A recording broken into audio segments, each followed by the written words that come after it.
Selamat datang kembali. Hari ini kita punya tumpukan materi menarik nih dari kutipan buku Super Connector. Pernah nggak sih Anda merasa ikut acara networking itu kayak buang-buang waktu, cuma kumpul kartu nama tapi kok ya gitu-gitu aja, nggak ada hasil nyata? Nah, buku ini nawarin cara pandang yang beda banget. Gimana caranya jadi seorang super connector? Maksudnya, orang yang bener-bener bangun hubungan, yang otentik, yang ada dampaknya gitu. Betul, ini relevan banget ya di zaman sekarang. Era digital gini kan gampang banget kita terhubung sama banyak orang di medsos. Tapi bangun koneksi yang beneran itu tantangan lain lagi. Penulis buku ini bilang, cara lama, yang penting kumpulin kartu nama sebanyak-banyaknya, itu udah nggak efektif lagi. Udah usang lah istilahnya. Fokusnya sekarang geser. Geser kemana tuh? Ferazi juga nulis di kata pengantarnya, dia dapat pelajaran dari ayahnya. Ini bagus banget sih. Katanya, bukan soal berapa banyak orang yang kamu kenal, Papi. tapi berapa banyak orang yang hidupnya jadi lebih baik karena kenal sama kamu. Wah, dalam ya. Oke. Mari kita mulai dari gagasan yang lumayan provokatif nih. Akhir dari networking. Waduh, kok akhir? Kedengarannya agak drastis ya, tapi kayaknya intinya tuh bedain antara cuma nambah kontak, yang penting kuantitas, sama bangun hubungan yang dalam. Ya kan? Masih ingat gak sih rasanya keliling pameran? Kayak orang haus nyari kartu nama? Nah, buku ini bilang ada cara lain yang lebih oke. Persis. Justru ini paradoksnya. Teknologi bikin kita gampang terhubung, tapi kadang malah bikin lupa arti koneksi yang sebenarnya. Pendekatan superkonektor ini beda banget di akarnya. Mereka itu bukan kolektor kartu nama, tapi lebih kayak arsitek komunitas yang isinya orang-orang berharga. Mereka paham banget soal modal sosial. Modal sosial, maksudnya? Itu loh, siapa aja yang Anda kenal dan gimana reputasi Anda di mata mereka. Ini jadi aset paling penting buat superkonektor. Mereka itu kayak pialang informasi dan hubungan. Sadar banget kalau siapa yang Anda kenal itu sama pentingnya sama apa yang Anda tahu. Oke. Dan ini mainnya jangka panjang ya, bukan sprint. Kayak kura-kura di dongeng itu, bukan yang cari hasil instan. Betul. Ini beda banget ya sama mentalitas growth hack atau cari jalan pintas buat bangun jaringan yang sering kita dengar. Rasanya lebih manusiawi gitu ya, lebih sustainable mungkin. Tepat sekali. Ini bukan soal trik sesaat, tapi bangun fondasi. Superkonektor itu paham kalau nilai sejati itu muncul dari hubungan yang dasarnya kepercayaan dan saling memberi. Ini investasi, bukan sekedar transaksi. Sip. Jadi gimana nih caranya biar kita bisa mulai mikir kayak super konektor? Buku ini ngasih contoh perubahan pola pikir. Dari yang tadinya mikir, gimana ya cara saya selesaikan masalah ini sendirian? Jadi mikir, siapa ya di jaringan saya yang bisa bantu? Atau siapa yang bisa kenalin saya ke orang yang tepat, gitu kan? Ini soal pakai modal sosial dengan cerdik. Nah, terus fondasinya apa nih? Katanya ada yang penting banget. Nah, ini dia. Fondasi utamanya, kata buku ini, adalah kesadaran diri, self-awareness.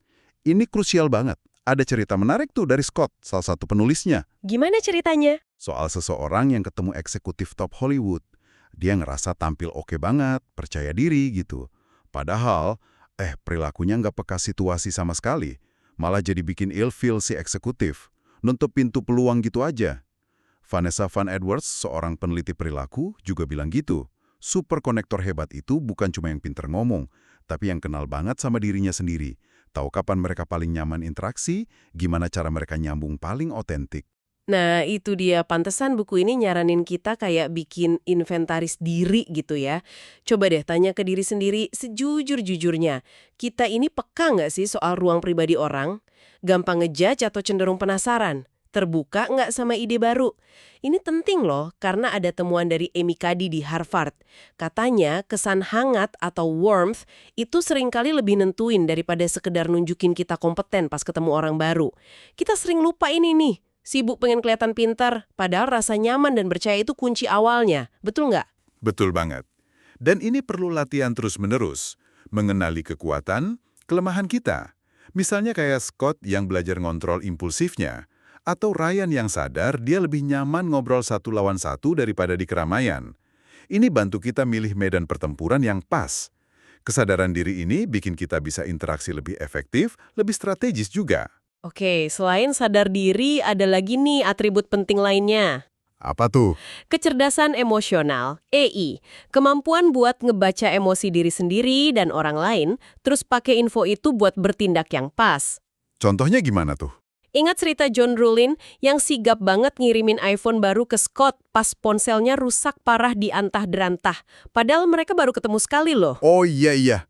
Itu keren banget sih. Nah, itu bukan cuma baik hati biasa, itu EI level tinggi.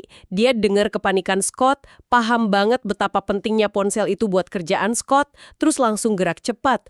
Jason Gignard nyebutnya kepedulian tulus. Ini nggak bisa dipalsuin, orang bisa ngerasain. Wow, bener juga ya. Terus apa lagi? Selanjutnya, keingintahuan. Curiosity. Ini bukan basa-basi nanya kabar doang ya. Super connector itu nggak berhenti di jawaban standar kayak, oh saya manajer proyek. Terus gimana? Mereka gali lebih dalam. Nanya kayak, bagian apa sih yang paling seru dari kerjaan Anda? Tantangan apa nih yang suka bikin Anda kepikiran malam-malam? Mereka ubah small talk jadi konteks conversation. Percakapan yang ada isinya, ada maknanya.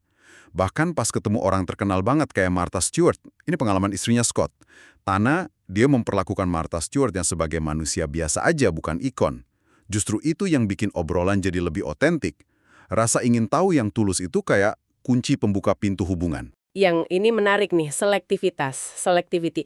Ini bukan berarti sombong atau milih-milih temen ya, tapi lebih kesadar kalau waktu dan energi kita itu terbatas. Jadi mendingan punya 5 hubungan yang dalam banget daripada 50 hubungan yang cuma di permukaan aja. Contohnya kayak Dara Brustein dari Network Under 40 atau Elliot Bisnow dari Summit Series. Mereka kan selektif banget tuh milih anggota komunitasnya. Betul, ada kekuatan dalam asosiasi. Dengan siapa Anda bergaul, itu bisa ngebentuk siapa diri Anda juga kan. Jadi, milih lingkaran pergaulan itu ya strategis. Bener juga. Lalu ada lagi nih, tesis yang otentik. Authentically authentic thesis. Maksudnya apa nih? Ini soal apa sih nilai yang benar-benar Anda bawa? Apa yang Anda perjualkan? Siapa diri Anda sebenarnya? Dan ini harus tulus dari hati. Bukan sekedar polesan personal branding biar kelihatan keren. Oke. Jadi nggak bisa dibuat-buat ya? Nggak bisa. Orang tuh bisa nyium bau ketidakaslian dari jauh. Contohnya penulis buku ini, pas bangun YIC, Young Entrepreneur Council, kepedulian mereka sama pengusaha muda itu kelihatan banget tulusnya. Itu yang bikin orang tertarik gabung. Atau Alison Esposito yang bangun Tech Leaders, niatnya jelas, meningkatkan kebaikan buat perempuan di dunia teknologi. Keaslian ini jadi magnet. Dan tentunya pilar utama yang sering disebut kedermawanan yang menjadi kebiasaan. Habitual generosity. Nah ini dia. Super connector itu paham banget kalau memberi tanpa pamrih itu sebenarnya investasi jangka panjang yang paling bagus. Ya, konsep 5-minute favorsnya Adam Grant itu ya, yang tindakan kecil bantu orang lain, kayak ngasih referensi, nge-retweet, atau kirim ucapan makasih tulisan tangan. Iya, itu contoh bagus. Dampaknya bisa gede loh. Atau snowblower efeknya Scott. Dia rajin bersihin salju di jalanan tetangganya. Tindakan sederhana, tapi itu bangun modal sosial yang kuat banget di lingkungannya. Jadi intinya jangan hitung-hitungan ya. Betul. Linda Rothenberg dari Endeavor juga ingetin, jangan terlalu fokus sama ROI dalam hubungan. Nanti malah jadi transaksional dan rusak. Kedermawanan itu sendiri udah jadi imbalan, dan seringkali balik lagi berlipat ganda kok nantinya. Oke, jadi kesadaran diri, IE, keingintahuan, selektivitas, keaslian, kedermawanan. Wah, ini paket lengkap ya. Ya, ini semacam kerangka berpikir dan bertindaknya seorang super connector. Nah, sekarang gimana caranya kita menerapkan ini buat bangun komunitas kita? Buku ini ngejelasin komunitas itu kayak kumpulan orang yang punya kesamaan. Bisa karena industri yang sama, lokasi kayak Jim Pierce di Homestay itu, atau minat yang sama kayak YEC buat pengusaha. Nilainya apa sih punya komunitas gini? Wah, gede banget. Bisa saling berbagi ilmu, dapat dukungan pas lagi susah, dapat perspektif baru, peluang kolaborasi, macam-macam. Terus gimana cara bangunnya biar efektif? Nah, salah satu kuncinya, Anda perlu jangkar, anchors. Ini orang-orang kepercayaan Anda, yang bisa ngelengkapin kekurangan Anda, ngasih kredibilitas juga. Contohnya kayak gimana tuh? Contoh klasiknya ya, Scott sama Ryan itu. Scott kan ekstrovert, Ryan introvert. Mereka saling melengkapi pas bangun YEC. Atau cerita Keith Ferrazzi pas mau deketin Hillary Clinton. Dia nggak langsung, tapi bangun hubungan dulu sama staf-staf kuncinya. Nah, Staf kunci ini jadi hubungan penyelamat atau lifeline relationships. Jadi jangkar ini sekutu strategis Anda. Wah, menarik. Terus ada konsep lain lagi nih yang kayaknya berguna banget. Ikatan tertidur, dormant ties dari Adam Grant. Maksudnya? Ini ide yang simpel tapi kuat. Ternyata, ngontak lagi teman kuliah atau rekan kerja lama itu seringkali lebih gampang dan efektif loh daripada deketin orang baru sama sekali. Oh ya, kenapa gitu? Kan udah ada fondasi hubungannya, udah kenal sebelumnya. Nggak mulai dari nol banget. Ini nyambung juga sama studinya Mark Granovetter soal ikatan lemah atau weak ties. Informasi baru atau peluang itu sering datangnya justru dari kenalan, bukan dari teman deket banget. Jadi potensi ada di jaringan lama kita ya? Bisa jadi, Adam Rifkin malah punya aturan 5 email. Coba deh Anda pikirin. Siapa 5 orang dari masa lalu Anda yang kayaknya perlu Anda investasikan waktu buat dihubungin lagi? Ini bisa jadi harta karun tersembunyi loh di jaringan Anda. Oke. Terus soal membuat perkenalan, introductions, ini kan penting banget ya buat ngehubungin orang. Penting banget. Ini salah satu tindakan paling bernilai yang bisa dilakuin seorang konektor. Tapi ada risikonya juga kalau nggak hati-hati. Aturan mainnya gimana? Aturan emasnya, double opt-in. Ini istilahnya Adam Grant lagi. Intinya, selalu minta izin dulu ke kedua belah pihak sebelum Anda kenalin mereka. Jangan pernah bikin perkenalan buta gitu aja. Jadi nggak bisa asal comblangin ya? Nggak bisa. Perkenalan yang bagus itu juga bukan cuma, John, kenalin nih Jack, kalian ngobrol gih. Tapi harus kasih konteks yang jelas. Siapa mereka, kenapa kok mereka relevan satu sama lain, tujuannya apa dikenalin. Kualitas perkenalan itu nunjukin kualitas Anda juga sebagai penghubung. Nah, penting juga tahu kapan harus tidak bikin perkenalan, ya kan? Banget. Buku ini ngasih beberapa rambu-rambu. Misalnya, kalau permintaan kenalannya nggak jelas tujuannya apa. Atau kalau orang yang minta kenalan itu kesannya cuma mau ngambul doang. Kayak taker gitu. Atau kalau kita nggak yakin mereka beneran cocok. Betul. Atau kalau orang yang mau dikenalin itu sebenarnya bukan orang yang tepat buat kebutuhan si peminta. Mendingan nolak dengan sopan deh daripada mempertaruhkan reputasi Anda di mata kedua orang itu. Jaga kepercayaan jaringan itu nomor 1. Sip, jadi intinya kualitas, integritas, niat baik ya. Bukan cuma soal nambah-nambahin jumlah koneksi. Tepat, itu esensinya. Ngomong-ngomong soal minta nih, tadi kan disebut soal membeli ya. Nah, kalau kita yang butuh bantuan, ternyata minta tolong tuh ada seninya juga ya. Dan kata buku ini, kebanyakan dari kita tuh payah soal minta tolong. Iya, seringnya gitu. Super konektor itu nggak asal minta. Mereka nyiapin dulu pakai strategi. Permintaan yang buruk tuh kayak gimana sih contohnya? Yang fake, nggak jelas gitu. Misalnya, ada yang bisa bantu promosi produk saya nggak? Bantu gimana? Promosi di mana? Nggak jelas kan? Atau yang males, kayak ada yang kenal orang di perusahaan X nggak? Tanpa ngasih tahu konteksnya apa, butuh apa. Atau salah alamat ya? Nah, itu juga. Kayak pengusaha yang model bisnisnya belum jelas, tapi udah minta dikenalin ke angel investor. Kan nggak pas. Permintaan yang bagus itu kebalikannya. Terstruktur, konteksnya kaya, ringkes, spesifik, dan jelas targetnya siapa. Erika Keswin juga nekenin, makin spesifik Anda, makin gampang orang lain bantu. Jangan bikin orang nebak-nebak. Ada tips menarik nih di buku, Rekayasa Balik Kesuksesan. Maksudnya gimana tuh? Jadi sebelum Anda minta tolong, coba pikirin dulu, kenapa ya permintaanku ini kira-kira bakal gagal? Ini maksa kita buat mikirin potensi masalahnya dan perbaikin dulu permintaannya sebelum dikirim. Oh, jadi antisipasi gitu ya? Iya. Contohnya kayak Ingrid van der Veld pas lobby Dell buat posisi EIR itu, dia nggak cuma bilang, saya mau posisi ini, tapi dia fokus nunjukin nilai apa yang bisa dia kasih buat Dell, bukan cuma apa yang dia mau. Satu lagi tips praktis, tawarin diri buat nulis draft email perkenalannya. Ini ngebantu banget buat si penghubung kan? Banget. Memudahkan mereka dan mastiin pesan Anda tersampaikan dengan benar. Intinya, minta tolong dengan cerdas itu soal menghargai waktu orang lain dan memaksimalkan peluang berhasilnya. Oke, terus peran teknologi gimana nih? Kan sekarang zamannya digital. Teknologi jelas penting, tapi superkonektor pakainya beda. Bukan buat nyepam atau nambah-nambahin teman di medsos doang. Bukan buat itu ya. Terus buat apa dong? Mereka pakai teknologi buat, pertama, terlibat engage secara otentik. Kayak David Spinks tuh aktif di Twitter, beneran diskusi. Kedua, buat riset, research. Sebelum ketemu orang, cari tahu dulu latar belakangnya di LinkedIn, Google. Oke. Terus? Ketiga, buat menghimpun komunitas. Misalnya pakai grup Facebook kayak CMX Hub itu. Keempat, buat meningkatkan hubungan yang sudah ada, jaga komunikasi tetap hangat. Dan kelima, buat mengorganisir kontak mereka. Bisa pakai CRM simple atau spreadsheet kayak sistem ABCD-nya Michael Rodrick. Jadi intinya teknologi itu alat bantu hubungan manusianya ya, bukan penggantinya. Tepat sekali. Alat bantu, bukan tujuan akhir. Nah, ngomongin era digital, ada satu lagi yang nggak kalah penting. Manajemen reputasi online. Wah, ini penting banget nih kayaknya. Riset nunjukin loh, sebagian besar orang, entah itu calon bos atau rekan bisnis, bakal nge-google nama Anda dulu. Waduh, jadi apa yang muncul di Google itu jadi kesan pertama ya? Bisa dibilang gitu. Jadi penting banget buat kita kelola. Langkah praktisnya gimana dong? Pertama, coba deh Google nama Anda sendiri secara rutin. Lihat apa aja yang muncul. Kalau ada konten negatif, coba usahain dihapus kalau bisa. Kalau nggak bisa, Nah, kalau nggak bisa gimana? ya banjiri aja halaman hasil pencarian itu dengan konten positif tentang Anda. Bikin website pribadi, optimalkan profil LinkedIn atau platform profesional lainnya. Nulis artikel tamu di media terkemuka. Petri Amron dari Brand Yourself nyaranin fokus aja di 4-5 properti online yang kuat. Selain itu, bangun bukti sosial ya, social proof. Betul! Validasi dari pihak ketiga.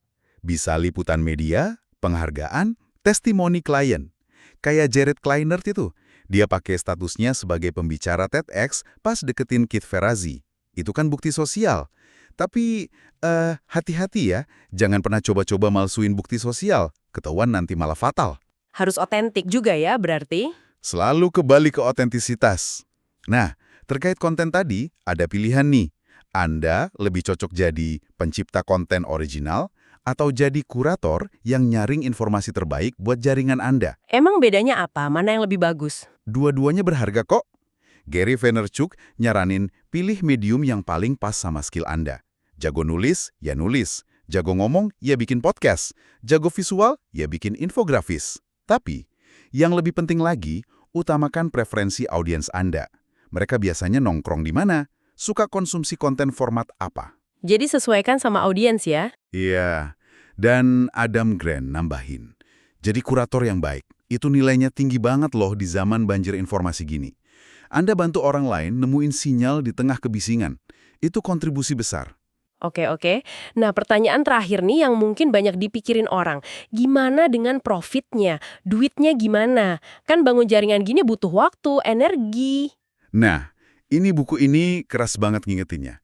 Ini bukan soal transaksi. Super konektor sejati itu motivasinya bukan duit semata. Linda Rottenberg bilang, jaringan itu bakal rusak kalau pendekatannya jadi transaksional melulu. Tapi kan, masa nggak ada hasilnya sama sekali? Hasilnya ada. Tapi biasanya datang sebagai hasil sampingan, bukan tujuan utama. Seiring waktu, profit bisa bentuknya finansial, waktu luang, kemajuan karir, peluang baru, itu seringkali datang kok. Sebagai buah dari upaya tulus Anda bangun hubungan dan memberi nilai. Itu hasil panennya, bukan benihnya. Ah, ngerti. Jadi fokus di proses memberi dan membangun hubungannya dulu ya. Betul. Penting juga ingat kata Adam Grant. Bedain giver yang sukses sama yang gagal. Giver sukses itu punya batasan yang sehat, tahu kapan bilang enggak. Kalau giver gagal, ya dia bantu semua orang tanpa batas. Akhirnya malah burn out atau dimanfaatin. Jadi, memberi itu penting, tapi memberi dengan cerdas juga krusial. Jadi harus seimbang ya antara memberi dan menjaga diri. Harus. Menemukan keseimbangan itu bagian dari perjalanannya. Ini kan bukan sprint, tapi maraton. Dan kita jadi balik lagi ya ke kutipan di awal tadi dari mentornya Scott Hollipay. Kesuksesan sejati membutuhkan waktu sejati. Kayaknya ini benar-benar ngerangkum semuanya ya. Pas banget. Menjadi super connector itu proses yang organik. Nggak ada jalan pintas, nggak ada hack buat hubungan manusia yang otentik. Mencoba ngakalin waktu itu justru buang-buang waktu. Bener juga. Dan satu lagi yang nggak kalah penting, keseimbangan hidup. Para super konektor yang diwawancarai di buku ini, mereka semua nekenin pentingnya waktu pribadi. Waktu buat keluarga, buat nikmatin hobi, buat istirahat. Justru itu yang bikin mereka tetap waras ya. Iya, momen-momen itu yang ngejaga mereka tetap membumi, tetap otentik, dan punya energi buat terus memberi. Ini bukan soal kerja gila-gilaan 24/7, tapi soal membangun kehidupan yang kaya secara hubungan profesional maupun personal di atas fondasi kemurahan hati yang tulus. Jadi itulah ya saripati dari eksplorasi kita soal menjadi super konektor berdasarkan sumber ini. Ada pergeseran mendasar banget dari networking gaya lama yang transaksional ke arah bangun koneksi yang beneran. Fokusnya di memberi nilai, sadar diri, otentik, dan bangun komunitas. Dan kabar baiknya nih buat Anda yang dengerin, ini bukan soal bakat bawaan lahir, tapi lebih ke rangkaian pola pikir dan praktek yang bisa dipelajari dan dikembangin sama siapa aja, termasuk Anda. Betul. Sebagai pemikiran penutup nih buat Anda bawa pulang, selain mikirin siapa aja sih yang Anda kenal, coba deh sekali-kali renungkan bagaimana cara Anda kenal mereka. Dan yang mungkin lebih penting lagi, bagaimana Anda membuat mereka merasa setelah interaksi sama Anda. Kira-kira tindakan koneksi tulus sekecil apa yang bisa Anda mulai lakuin hari ini yang mungkin banget jadi benih buat hubungan yang berharga di masa depan? Pertanyaan yang bagus banget buat direnungkan. Terima kasih banyak sudah menyimak pembahasan mendalam kita kali ini. Sampai jumpa lagi di eksplorasi berikutnya ya.